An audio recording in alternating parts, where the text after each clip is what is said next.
we'd spoken about different reasons why those species, the ox, the goat, and the sheep are the ones that are qualified to be the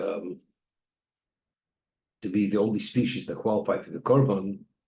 So one of the reasons given, as Jay mentioned, the mention of Torah tells us that the ox corresponds to Avraham Avinu with the Achnosis Orchim, because he hosted the Malochim with the calf.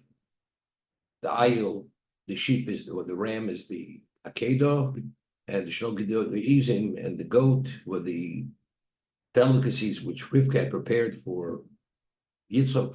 So Yaakov should receive the brachos to cover his chest and his arms, that he should seem to be hairy, to be believed to be Esau.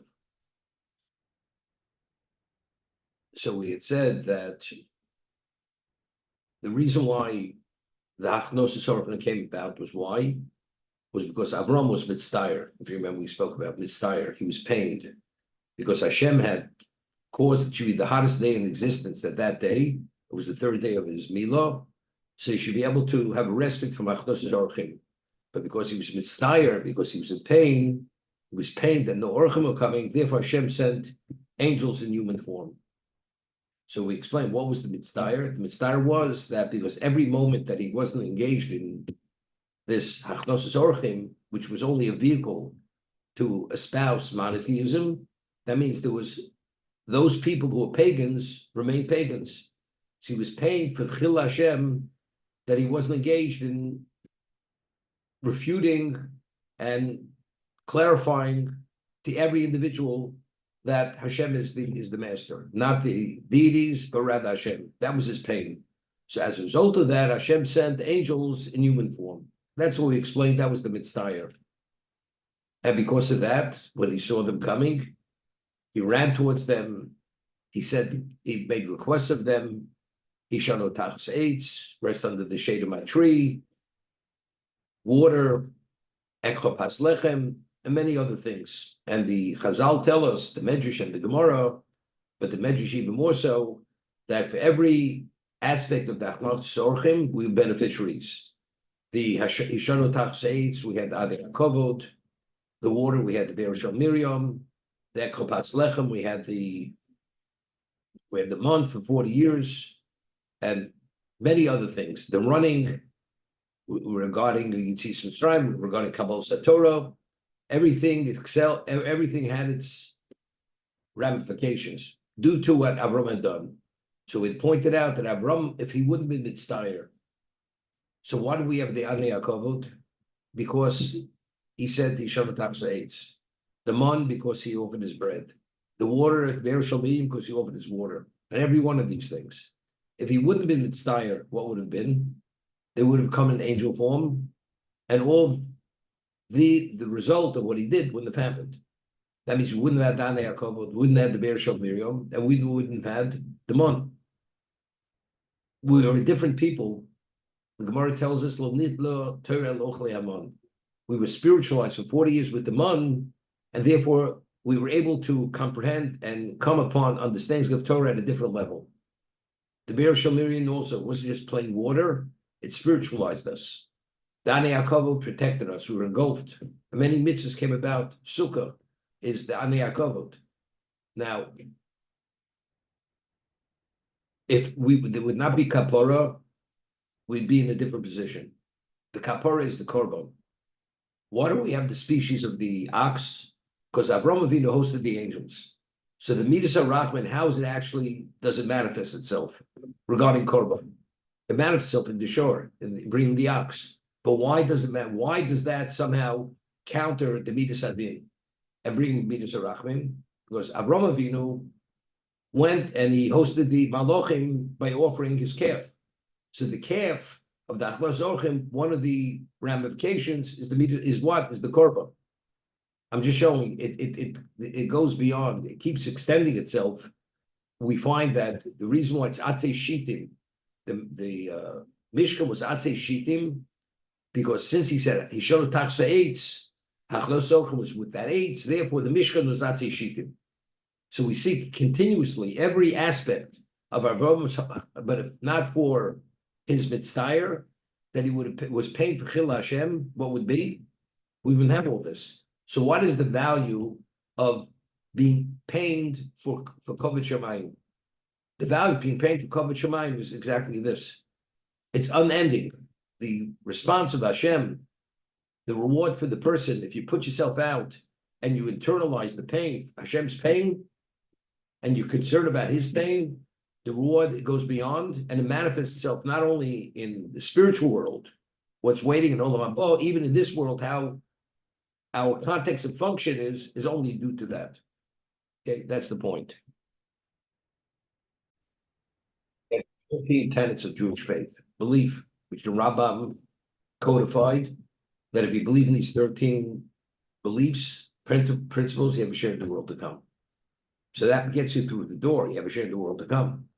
But if you want to go more than you have a share in the world to come, you want to be advanced, and you want to achieve what you're meant to achieve, which has relevance to Hashem, which my boy is your relation with Hashem. You have the mitzvahs, and the many ways, levels you could fill the mitzvah. You can fill the mitzvah lishma, shlo lishma, out of fear, out of reverence, out of love. I mean, all these various things. So if you go and you connect at those various levels, Hashem says that's how you have a relationship with me. And the more you're involved, and the more you internalize this, and you relate to it, that only intensifies and secures that relationship. That's Kvodi Borosiv. Right. So that's the Kavodi. That Kvodi is what Hashem is my Kvod is. When God says my glory is, it's what God sets forth. If you live by this code, that's my glory. Okay. I see. Very nice. What's Kabbalah Somal Shamayim? Accepting upon yourself the yoke of heaven. What is that? Shema Yisrael Hashem Elokeinu Hashem Echad. What are the meaning of those words? First, what's the meaning of Echad? Echad means nothing exists outside of him. He's the source of everything. He's Echad. What's Elokeinu? Elokeinu means Almighty. He's the Almighty. And what's Yudke Vavke? That's infinite. The pronunciation is what? Is Adni, master. The master who's infinite, who has every ability, that's Almighty, Echad, and everything that exists emanates from him. So what is that? That means he's the master plus. Master means you're going to have a master who's not all-encompassing. This master is all-encompassing, not only encompassing to the degree that every aspect of existence emanates because he wills that existence. So what's that? And he created the world for that purpose, to recognize that. So the Jew says it twice a day. So the more you live by that code, and that's Vahavta, which follows afterwards, then that is Kvodi. That's Kvodi Barosiv. Okay? Hashem spoke to Moshe Bar Sinai, Lamor. Just we'll do the next pasuk and we'll do Rashi. Daber el bnei Yisrael v'amart aleim. You should speak to the Yisrael. You should say to them, Ki savo el oretz. When you come to the land, Asher anochi nosei lochem. You come to the land that I'm giving to you. V'shav so oretz Shabbos Lashem. The land shall remain fallow. Shabbos Lashem. And what is the objective of not being involved agriculturally, as the Apostle will say in a minute, for a year, for the 7th year? It's Shabbos Lashem. It's to declare, it's to acknowledge that Shabbos Lashem, by declaring, by living that year, as we'll see in a moment what that means, for the sake of Hashem, it's an acknowledgement that God is the creator. As God created in 6 days, and he refrained from creation on the 7th day, you engage in agricultural activity for 6 years, and the 7th year, you dedicate that day for Hashem. We discussed many times what's Shabbos is what is Beinod Lamoko. Yom Tov is Beinod Chavero. Ochel nefesh is not permitted on Shabbos. Yom Tov, it's permitted. So we mentioned in Rameir Simcha that Shabbos, the focus is to understand our relation with Hashem. Me'ein olam habo. It has a semblance of the world to come. That's the relation with Hashem. That's Shabbos Hashem. The sabbatical year, what it is within days, this is within years. The seventh year, you have to take off to focus on that. Shabbos Hashem, the Shem Hashem, Shem Shenemar, B'Shabbos Bereshis. Rashi learns as it says by Shabbos Bereshis, Shabbos Hashem. Here also it says Shabbos Hashem. So over here, there is a Siforno.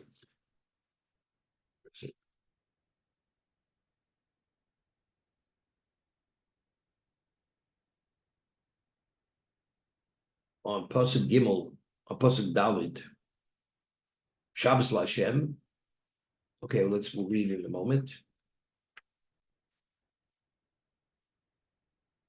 For 6 years you should plant your field. 6 years you'll gather. Tizmor means literally you'll prune your vineyard. And you'll gather in your grain. Oshona Shvius, and on the 7th year, Shabbos on Yil Oretz,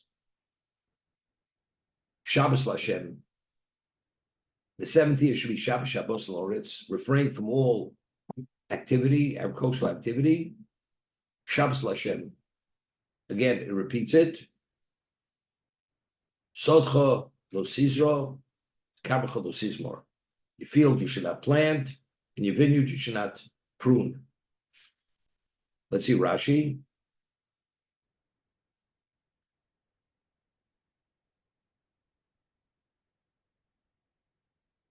Yil Oretz, Lusons and Kromim, fields, vineyards. Lo Sizmor, Shkotzes Moroseo. Okay. You cut the branches, or you weed the field. Okay, so over here, you take a look at the Siforno. If you have the first those Chumash, Shabbos Lashem, Shigam Ovdei Adomo Kasher Yishbesu B'Shona Hahi. The agriculture, the farmers, when they cease to be involved during this year, Yisoru Lidrus Hashem B'Ofen Ma. By having time to reflect and focus and not being distracted with the agricultural responsibility, they will be aroused, they'll be awakened to seek out Hashem to some degree. Even the farmer who's involved in the mundane for 6 years, even he, when he has time out, he'll be able to focus, and during this moment of focusing, he'll come to realizations which will cause him to seek out Hashem.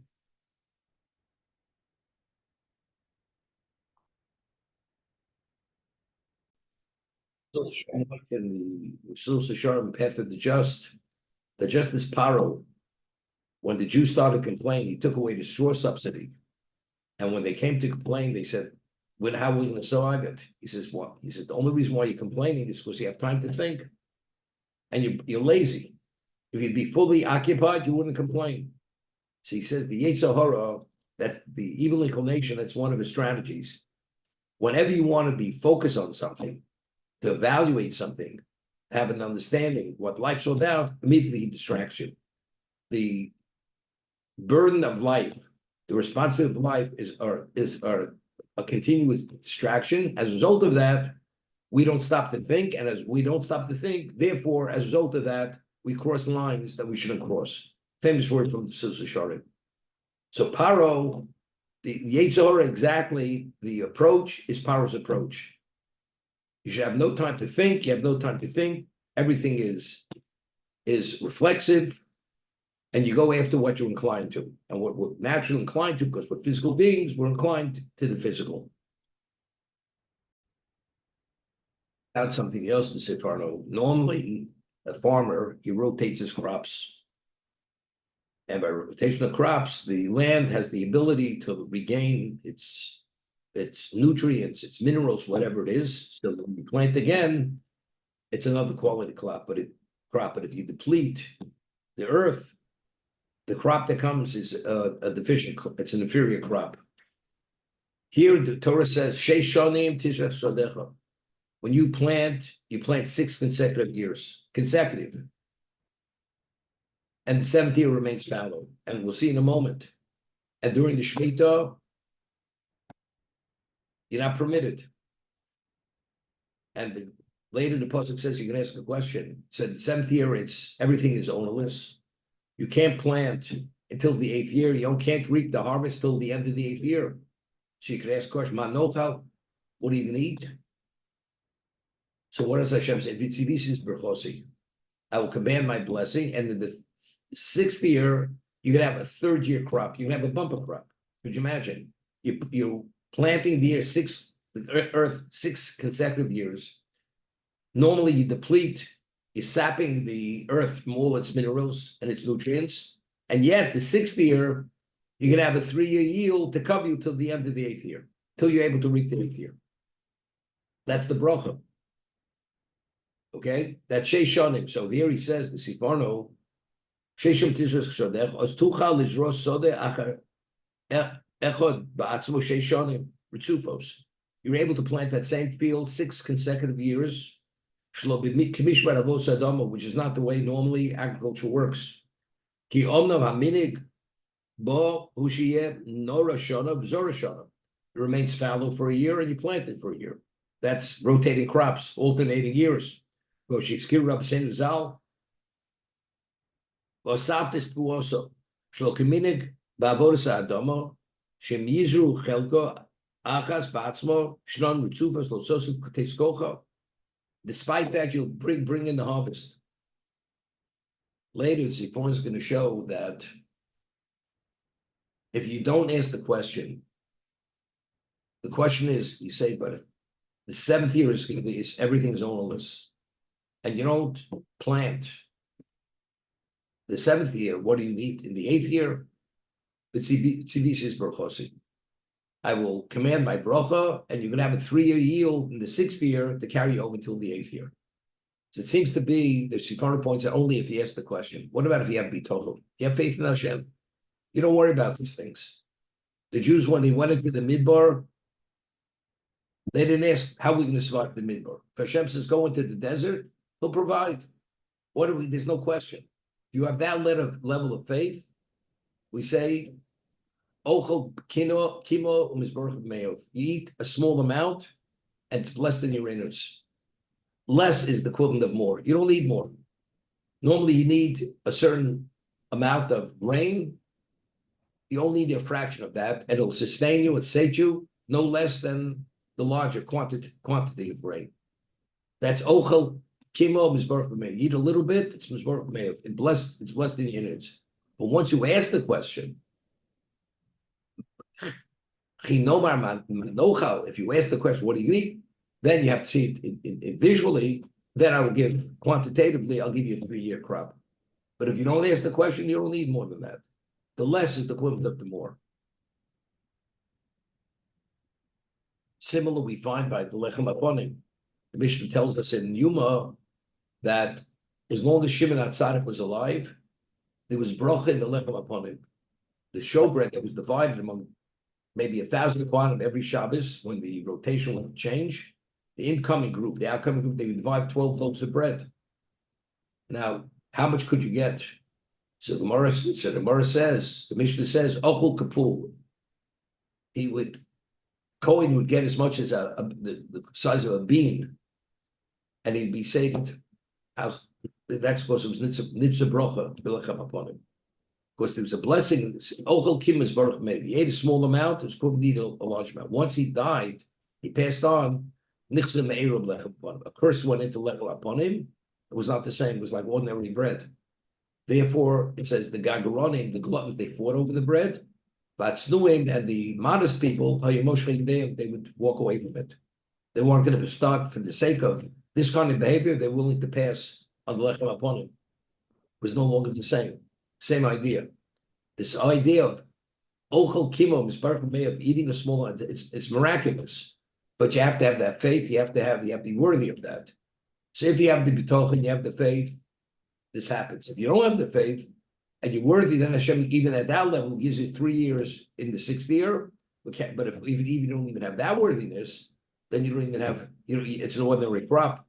Not only is it an ordinary crop, the land gets depleted. Once the land gets depleted, and you go from bad to worse until you actually built from Hashem.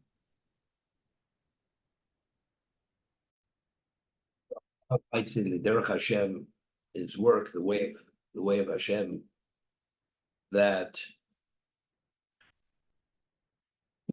Shabbos itself is what is made Olam Haba. You have a special relation with Hashem. 6 days, the Gemara says that if a person didn't say Havdalah, Motzei Shabbos, you're able to say Havdalah until through Tuesday. Why? Because the Kedusha of Shabbos carries over into the next week because it's attached, the days are all attached one to another. So through Tuesday, it has the Kedusha of Shabbos carries over through Tuesday. Wednesday, it has relevance within the proximity of the upcoming week, of the upcoming Shabbos. So the Kedusha of Shabbos, of the upcoming Shabbos, Wednesday already is impacted by the Kedusha of the upcoming Shabbos. Therefore, through Tuesday, you could say Havdalah because it still has relevance to the Shabbos that just was completed. And Wednesday is the upcoming. But what is Shabbos? Shabbos is God's presence in existence. So he explains, a person who detaches himself for 6 days and you're involved in the mundane, what happens? Ultimately, your spiritual battery starts getting weak. You need to be reconnected. It's called the recharge. When you have the experience on Shabbos, it's reconnecting to the source of spirituality, and that actually resets our equilibrium that we should be able to have bechira. Because when you have that sense, it's not just cerebral, it's something which is, you internalize your spirituality by experiencing Shabbos as you should experience it in an appropriate way, that gives you certain sensitivities to spirituality. Therefore, what's the cycle? It's 6, 7. Every 6th day, you need a recharge. You have to be exposed to that intense level of spirituality, which is Hashem's presence. And as a result of that, you're able to maintain the balance to be able to have bechira. And of course, the way you experience the Shabbos and the way you actualize that experience throughout the week doing mitzvahs, that only intensifies the spiritualization of the person. That's the Ramchal. It's always cycles. It's 6, 7, 6, 7. It's not Hashem says, observe 50 days of the year that I was the creator, and the rest of the year you can be involved in the mundane. No, you're involved in the mundane for 6 days. The 7th day, reconnect. 6 years, you're involved in agriculture, the mundane, the physical. The 7th year, you have to designate as a year of Hashem to commemorate what? Creation. Again, it's like a reconnection. So let's say a person doesn't observe Shabbos and he violates. He lamites malochus, doesn't observe it. Observe the negative, and he doesn't commemorate the positive through Kiddush. Zoch Yom Shabbos Lakacho. He doesn't declare Shabbos as what? The day of creation, which is part of our spiritualization. So what's neat is what happens, you get depleted. Once you get depleted, spiritually speaking, you're off balance. Your bechira, your ability to make choices, to have sensitivity sufficient in the spiritual realm has been damaged. So that's the question. We find Eved Ivri, a Jewish slave, if he's sold because he stole or he sells himself, he cannot sell himself maximally for 6 years. In the 6th year, Torah says he goes out free. And the 7th year, he's a free man. So again, the same thing. The physical is 6. The 7th is spiritual. Again, we find the same cycle, 6, 7. 6 year, you want to have servitude. That's the ultimate level of giving up your persona of being having bechira. As a slave, this undermines your bechira. because the master dictates your existence. The seventh year, you're a free man. You're back free. And if you go back to function as that free man, the seventh year, that resets your balance. What about a person says, Ahavti as Adoni, I love my master, I love my wife, I love my children. What does the Torah say? You put the all through his ear, and Avodu La'olam. He's a slave forever. And Rashi cites the Gemara, what's Avodu La'olam? Ara Yovel. Until the Jubilee year. Whenever the Jubilee year comes, he goes out free. So the obvious question is, why is Avodu La'olam? Why is he a slave forever? He's a slave till the Jubilee year.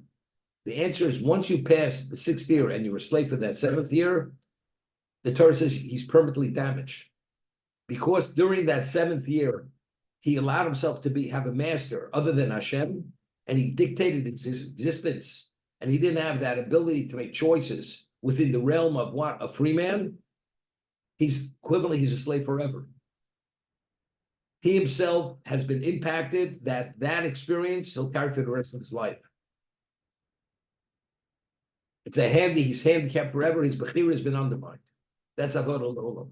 Because again, there's always the cycle 6, 7, and the moment you don't observe that cycle, you're depleted, and the question is, how serious is that depletion? So by slavery, which is you have a master. Now it's interesting. The Mishnah tells us in the Chagiga that every Jew has an obligation to aliyas haregel. So there's an argument, there's a question, what about a person's chatzi and chatzi ben chorin? He's half slave, half canonic slave, half free man, meaning he had two masters, and one master emancipates the slave, and the other master retains his ownership.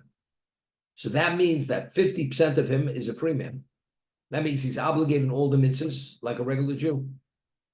He can't marry a Jewish woman because the other half of him is a slave. He can't marry a slave woman because half of him is a free man. So it's an argument, exactly what you do.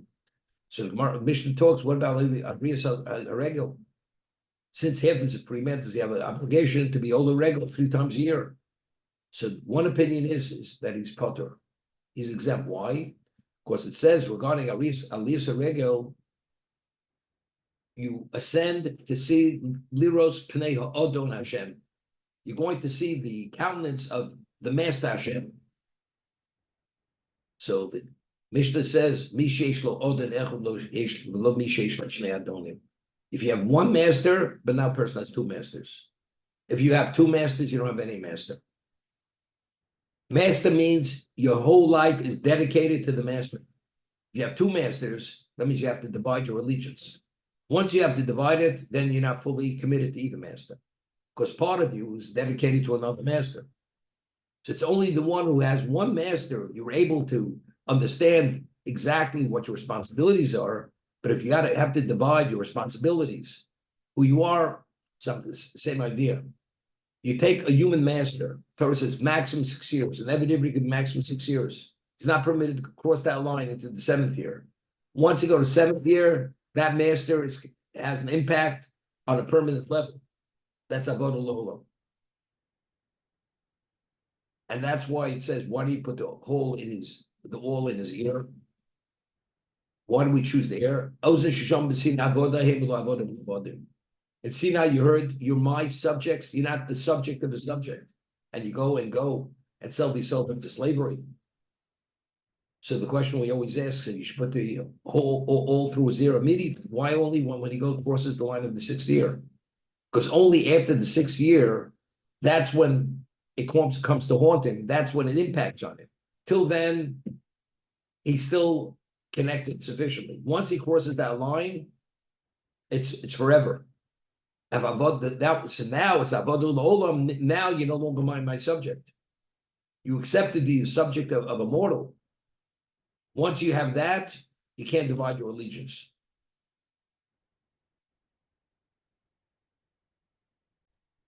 Fine. There's a law of Eshes Yivas Torah. You go to battle, and you notice a woman, and you're attracted to her. Beautiful woman, whether she's beautiful, ugly, but you're attracted to her sexually. Torah says, even if she's a married woman, you're permitted to take her, and according to Moshe Shonim, he can even have relations with her before he converts her, even before. And then he brings her back, and there's a whole process of conversion. And we're not talking about a first-class conversion. Right? It's not through her own initiative. She wants to be Jewish. It's only because of the circumstances she agrees. And what's the consequence of that?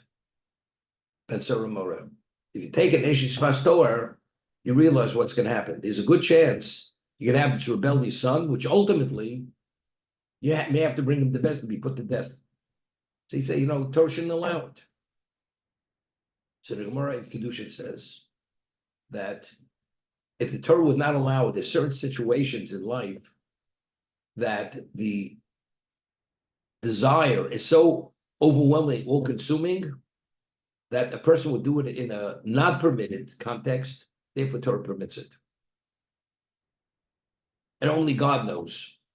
When you're in battle and you see a woman, this and that, and you're attracted, Hashem says, if I would not allow it in this context, you're going to do the wrong thing.